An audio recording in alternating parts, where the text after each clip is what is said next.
Welcome to Blizzard Fire. We hope this video helps fire up your solution. You need an iPhone that supports CarPlay and recent iOS. This matters because CarPlay relies on system APIs and Siri.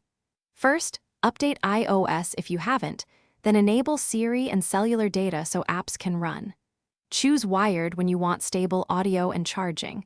Choose wireless for convenience, but make sure the car supports it.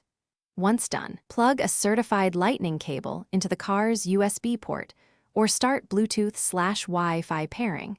And keep your phone, once your phone is physically or wirelessly connected, accept pairing prompts so the car and iPhone exchange credentials. This authenticates CarPlay. Then go to Settings, General, CarPlay, and select your vehicle to manage apps. Rearrange icons to prioritize navigation and phone controls.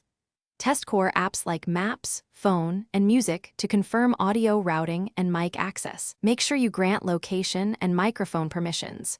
Without them, navigation and voice control won't work properly, and that's why these steps are essential. Now you're ready to use CarPlay hands-free. It typically auto-launches when connected, so use the car's controls or Siri to keep your focus on driving.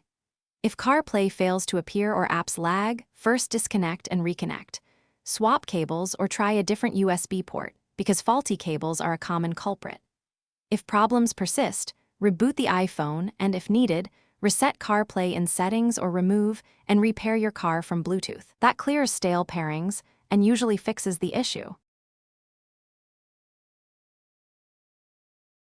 Thanks for watching. If you found this helpful, don't forget to like and subscribe.